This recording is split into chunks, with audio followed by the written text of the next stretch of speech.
Hey Emmanuel, good to see you all, even though I can't see you all. This is the latest mini hub, which is basically a bunch of videos from different people in the students and 20s community, just sharing what God's been speaking to them about. And I'm here to give you the latest one. I'm Jonny, if you don't know me. But yeah, I'm going to be speaking on the question, am I consequential? Most of my thoughts stem from this book here. Tim Keller, what's it called? King's Cross, which is a great book. Basically, he just takes loads of chapters from the book of Mark and says, here's something you've never heard of before. It's great. Yeah, so my main point is that I want to pick out from his is to be human is to feel unclean or inconsequential. And my first reaction to that statement is a Christian one. You know, no, we can't afford to think like that because of what Jesus has done.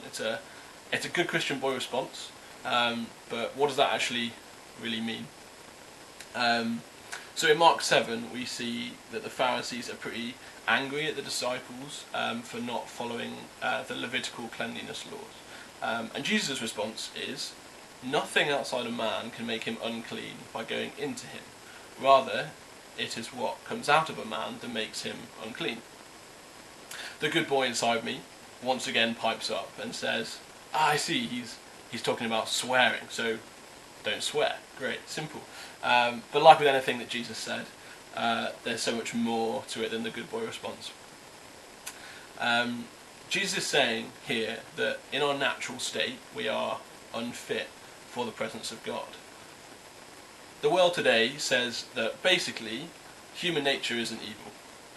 It's effectively good. No one knows what's right or wrong. All we have to do is kind of decide for ourselves and not be held to others' standards. Human nature is good. And about God, the world will say, if he does exist, then he is definitely not a holy deity before whom we stand guilty and stained. And if he does exist, then he should solve all our problems.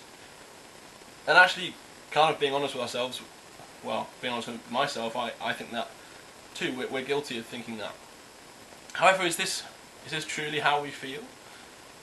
It might be what the world tells us and what we say, but is that how we feel? We all still wrestle with this feeling of guilt and shame. In fact, truly, we all know there's something wrong with us. We all have a profound, inescapable sense that if we were examined, we'd be rejected. And I can see that throughout the world, throughout my life. I can see myself striving to prove to anyone that I'm worthy, I'm lovable, I'm valuable. I see it in relationships where we're so happy at the kind of unrisky, shallow level. You know, what's the weather like today?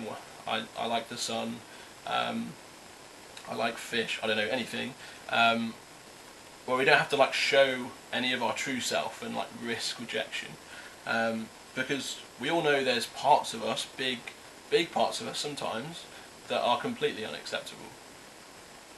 So what's our reaction then? What do we do with the knowledge that we all know we're unclean? How do we escape our stained self? How do we clean ourselves? I want to humbly suggest that the human race would try anything and everything, and we have done. A smaller scale example, people, the world, including us, look for validation in other people. If I can be friends with that person, then I'll matter. If this person will like me, then I'll feel consequential. I can see it in my own life through sport. If I just beat this guy, if I win this tournament, then I'll mean something, then I'll feel consequential. And then of course you win that tournament and you beat that guy, and then there's a higher up tournament and a better guy to beat, and the last victory doesn't mean a thing.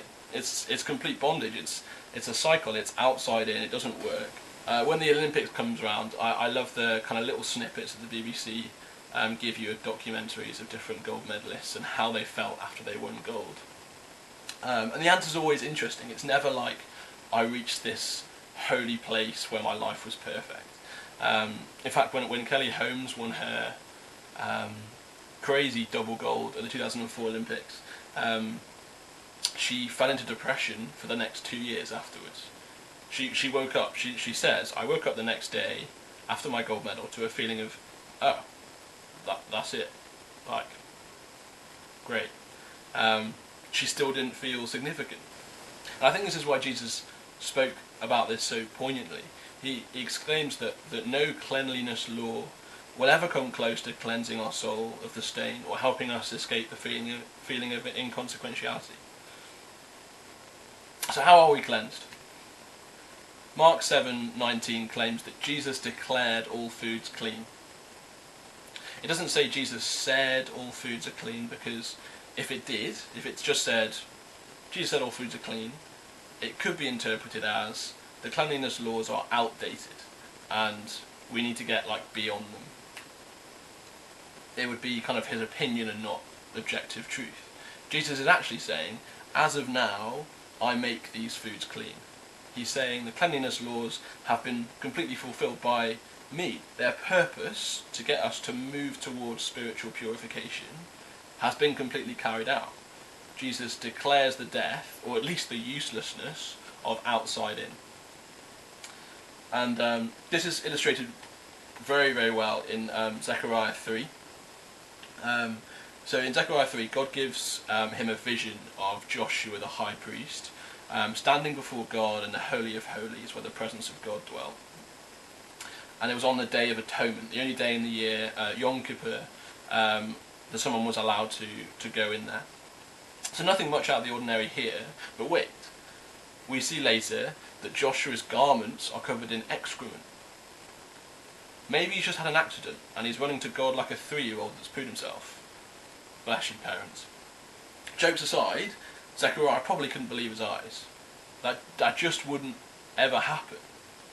That would be preposterous, it would be wrong, it would be worthy of death in Jewish culture. You see, on the day of atonement, many things would happen to make sure the priest is absolutely spotless. Firstly, a week before, he'd be put in seclusion, and all his food would be brought to him for the whole week, so that he didn't touch anything unclean. He'd wash his body before every single meal. And then secondly, the night before the Day of Atonement, he'd stay up all night praying and reading the scriptures to kind of purify his soul. And then actually on the day, thirdly, he'd dress head to toe in pure white linen, and he'd head in to the Holy of Holies, and he'd make a sacrifice for his own sins. He'd then go out, he'd completely undress, and he'd bathe head to toe once again, and put absolutely new white linen on, and go in again and sacrifice for the sins of the priesthood, all the other priests and himself. He'd then come back out, strip off again, clean head to toe again, put on new white linen, straight out of the wash, probably the tumble dryer in fact, and then he'd head in a third time and he'd sacrifice for the whole nation, for their sins, and then he'd come back out again. So it was absolutely certain that he was completely spotless every single time he went in. And actually this was all done in public, in front of massive crowds cheering him on, because he's their representative before God. And with that understood, the prophecy that Zechariah sees about Joshua being completely defiled becomes awful and shocking. Like, how would that ever happen? Here, God's giving Zechariah a vision so he could see us the way that God sees us. It shows that in spite of all our efforts to clean ourselves, God sees our hearts, and they're full of filth. Zechariah realises that we're completely unfit for the presence of God, no matter how many showers we take. But the next words of the prophecy show us the significance of Jesus affecting our uncleanness and our inconsequentiality. So Zechariah chapter 3, verse 4 and verse 8 and 9. And the angel said to those standing before him, "Remove the filthy garments from him." And to him he said, "Behold, I have taken your iniquity away from you, and I will clothe you with pure vestments. I will bring my servant, and I will remove the iniquity of this land in a single day." Centuries later, another Joshua showed up, with the name Jesus, and staged his own Day of Atonement. 1 week beforehand, he began to prepare. The night before, he stayed up all night praying. But actually on the day, what happened to Jesus was almost the exact opposite of what happened with all the high priests. Instead of cheering him on, nearly everyone Jesus loved betrayed or denied or left him. And when he stood before God, he was completely forsaken. Instead of being clothed in pure garments, he was stripped of the only garments he had. God clothed his Son in our sin, and Jesus took our penalty. And that is why I'm significant, that's why you're significant, that's why I'm consequential, that's why you're consequential, why we're validated and righted before God. On that potential bombshell, bless you guys. I love you guys, miss you a lot. Really hope that I can see you soon.